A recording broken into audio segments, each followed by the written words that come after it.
Thanks for ordering your new bike from sigmasports.com. Now it's time for our Cytech qualified mechanics to build, check, tune and test your bike before carefully packaging it ready for delivery.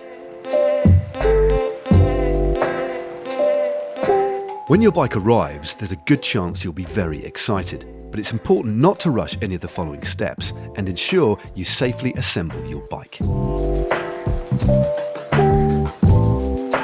We ship bikes in a number of different box styles. If your bike arrives in a shorter, wider box like this, open the top carefully with scissors or a craft knife, being cautious not to snag yourself on the staples. Take out any loose items or accessories before removing your bike. In some cases, the front wheel will have been removed too. If your bike arrives in a tall box like this, locate the end labelled front. Open along the side flap with a craft knife or scissors, again being very cautious not to snag yourself on the staples. Remove the front wheel retainer, then you can carefully roll your bike out and remove any loose items or accessories. Among the contents you'll find a small box or bag containing your free accessory kit. Inside you'll find all you'll need to assemble your bike, including a multi-tool or an Allen key set. And if your bike comes with pedals, you'll find these in here too, as well as a pedal spanner. Locate any manuals or guides and be sure to familiarise yourself with any instructions specific to your bike. Remove all of the packaging we've added to protect your frame, and it's a good idea to keep all of the packaging until you have fully assembled and tested your bike, in case any small parts have come dislodged in transit. Your box can also come in very handy if you ever want to travel with your bike. Now it's time to assemble your bike. If your new bike has a standard cockpit assembly, consisting of individual handlebar and stem, begin by aligning the assembly. If the handlebar has been removed, simply use the correct Allen key to remove the faceplate. Place the handlebar in the clamp and reattach the faceplate over the bars. Gently twist the handlebar and stem into place.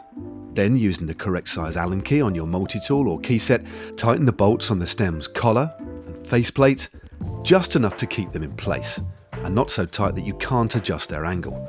We'll adjust and tighten the assembly later on. If your bike comes with an integrated handlebar and stem, which looks like this, use the correct Allen key to gently remove the top cap from your steerer tube. Remove the cardboard collar, place the stem on the steerer, being careful not to snag any cables or wires running through the assembly. Gently tighten the top cap, just finger tight. Then gently tighten the stem bolts, but not so tight that the steerer can't move. We'll adjust this later. If your bike arrived with its front wheel removed, now's the time to install it. Start by removing the end caps protecting the hub during transportation, checking the axle hubcaps don't get stuck in the wheel protectors. If your wheel has disc brakes, it will most likely, but not always, have a through axle front wheel. To install, open or unthread the through axle by twisting it anti-clockwise, then remove it from the fork. Not all through axles are threaded, so please read any instructions that may come with the bike to confirm just how to use them. Now, locate the disc brake pad spacer and remove it. Important: once the pad spacer is removed, don't pull the brake lever until the wheel is fully installed. Line up the brake rotor on the front wheel with the disc brake housing. Seat the wheel, then reinsert the through axle and turn it gently clockwise. It should turn easily. If you meet resistance before it's fully home, stop, unscrew and line it up again. Once you've screwed it in all the way, give it an extra quarter turn to tighten it firmly. If your bike has a quick release front wheel and rim brakes, start by opening the brake's quick release arm. Remove the fork dropout protector and remove the hub protectors from the front wheel. Locate the front wheel's quick release skewer, usually found in your accessory pack. Line up the front wheel with the fork, paying attention to any indicated direction of travel markers on the tyre wall. Slot your front wheel into the fork. We recommend installing your wheels with the bike upright, so you can use the weight of the frame to help seat the hub into the fork. Open the quick release by unthreading the nut anti-clockwise, and install it with the lever on the non-drive side. Notice how the conical springs sit either side of the forks. Turn the nut clockwise onto the end of the quick release and tighten the assembly by turning the handle in towards the fork. You'll know it's tight enough when it's difficult to close. Unscrew one turn and then close up the arm. You should get a slight depression in the palm of your hand, and this should be just the right tightness. Now close the quick release on the brake. Spin your front wheel and pull the front brake lever to make sure everything is seated correctly. With the front wheel inserted, it's now time to finish installing the handlebar and stem. At this point, double check your bike's information pack to ensure that you follow any specific instructions regarding the stem or handlebar assembly. With a standard handlebar and stem, you'll need to align your handlebar to the preferred angle and tighten the faceplate bolts evenly, paying attention to the torque settings printed on the stem. Now it's a good idea to alternate tightening the bolts diagonally. Make sure that the faceplate is spaced evenly between the stem and plate on all 4 bolts, so the plate is balanced and not offset. This ensures that your bars will not rotate under load. Tightening the stem to the steerer tube follows the same procedure with either a traditional or an integrated bar and stem setup. Open the stem bolt so it can move freely. Then align the stem with the frame and the front wheel. Tighten the pre-tension bolt on the top cap just finger tight. This pulls the steerer tube up and tensions the headset. Next, evenly tighten the bolts around the steerer tube on the stem, paying attention to the torque settings. These bolts are what keep the stem firmly in place. Now, check the front end assembly by pulling the front brake and rocking the handlebar fore and aft, checking for movement in the headset or the wheel assembly. Next, it's time to insert the seat post or pin. All seat posts or frame collars come pre-coated with grease or fibre grip.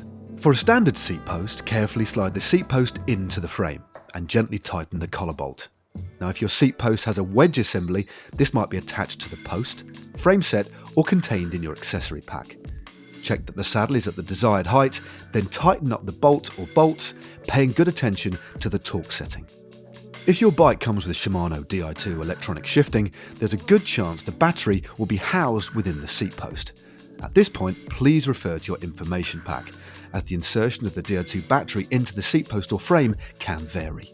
The battery will first need to be plugged into the Di2 system, which can be done using the special Di2 tool included in the accessory pack. Hold the battery and push the cable end using the tool until you hear a positive click. Once the battery is connected, you'll need to place it into the provided retention collar, then insert this into the seat post.